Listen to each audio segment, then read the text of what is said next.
Salut les pépettes, suite et continuation, on prend un petit peu des nouvelles, on prend la température comme l'expression le veut.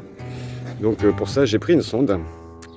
Donc là il fait 19-20 degrés, mais pour vérifier que ça marchait bien, j'ai mis un peu de la sonde dans ma main. Donc je suis monté jusqu'à 23 degrés en 2 secondes. Et ça redescend à peu près de 1 degré toutes les minutes. Donc on va voir, on plante la sonde bien à cœur. Et on regarde ce qui se passe. Ça chauffe. Donc j'ai coupé l'alarme, hein, c'est pas besoin de... Et voilà, on est à 36 degrés. Et on est sur la partie supérieure. Mais déjà là, rien que là où j'appuie, je sens que ma main est chaude. Donc, j'ai soufflé sur mon fesse, c'est pareil. On voit ça redescend assez rapidement quand même. Et si je me mets là, plus en bas, donc on était sur le haut là, je me mets bien presque au sol. Si je rentre bien la sonde,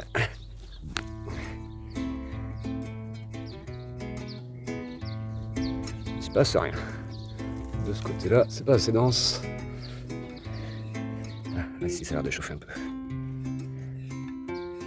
Trou d'air. Donc voilà, au bout de 2 jours, on a déjà plus 15 degrés à l'intérieur. Donc on est encore loin des températures de cuisson.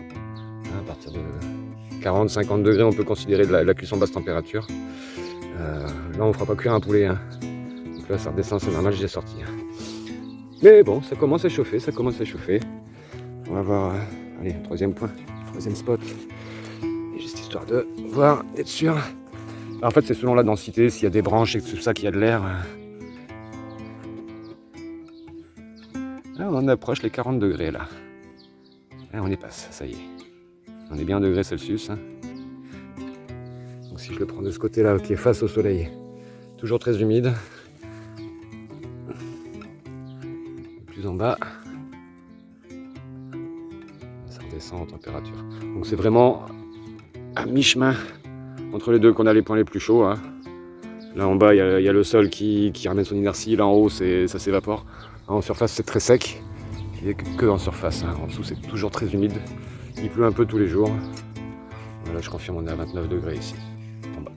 Ok, bon, on continue, on attend, on surveille. Mais il y a une montée en température, ce qui veut dire qu'on a un bon ratio carbone-azote, que la vie bactérienne fait son job.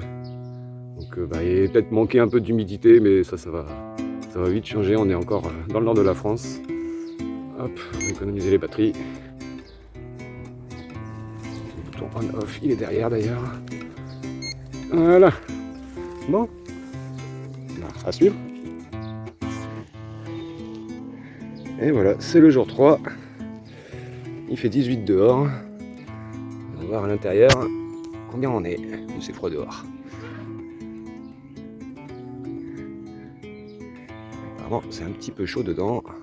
Je l'enfonce un peu plus profond, peut-être.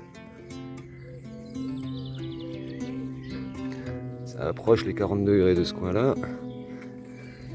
Ça redescend vite. Salut, monsieur Slash. Hop. Un petit coup dans le coude, c'est le chat. Alors, ici, un peu plus en bas. Ah, parce que c'est la boulette. Bon, ici, un bon chat. Ça monte moins vite. Si on se remet là, dans le trou qu'on avait fait la dernière fois.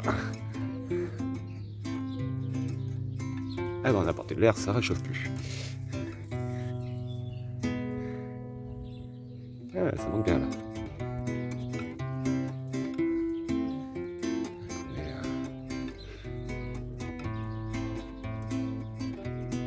Là, on est presque à 37 degrés, hein, presque pas de fièvre. Il y a une montée en température quand même qui se fait. Mais elle n'est pas violente quoi. Après la sonde n'est pas très profonde, elle ne va pas jusqu'au cœur. Je vais y apporter un petit peu du jus de vermicompost. Et on verra demain. À suivre. Voilà, 24 heures de plus. Il fait 18 dehors. À peine je le plante dedans, déjà ça monte un peu. Ça a l'air de monter vite. Alors hier j'ai pris un petit seau, je récupère des seaux à tabac dans les poubelles, hein, les gens qui jettent ça. Et il était rempli de jus de compost, de vermicompost, j'ai arrosé avec. Le fait que ça monte pas fort en température, bon là déjà c'est fort carboné sur l'extérieur, mais c'était un signe plutôt qu'il manque d'azote. Donc j'ai arrosé avec ça.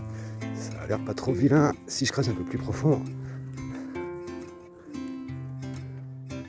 Ouais, déjà on a dépassé les 42, donc température de cuisson minimale basse température. 43. Si j'ai plus profond, 44. Après c'est du terreau qui avait déjà été un petit peu travaillé, donc la montée en température va jusqu'à 70. Ah, je pourrais la faire si je remets encore un petit seau d'azote. Enfin de jus de compost. Mais pour moi, c'est suffisant. De toute façon, il n'y a qu'à regarder déjà la couleur que ça prend à l'intérieur. Encore un peu de fibre verte, ça c'est ce qu'il y a sur le plus à l'extérieur. Là, la fibre verte, là c'est cuit ça. C'est chaud, c'est cuit. Si j'essaye d'aller un peu plus à cœur encore. Ah ouais, non, c'est plus chaud que ça encore. Bon, alors je rassure, oui, c'est un thermomètre alimentaire. Mais nous avons eu une pandémie récemment et il nous reste encore plein de gel hydroalcoolique pour se laver les mains. On approche les 50 degrés là déjà. On est plus à cœur. Donc ouais. Un bon coup de nettoyage comme il faut, hein, éponge et savon. Et un gros coup de sopalin. Hop, on économise les batteries. Avec du gel hydro. Là, tu vois, en extérieur, ça commence déjà à repousser, hein, ça va super vite là. 4 jours, 3 jours, je sais plus. Bouton d'or. Donc il est temps de retourner le tas.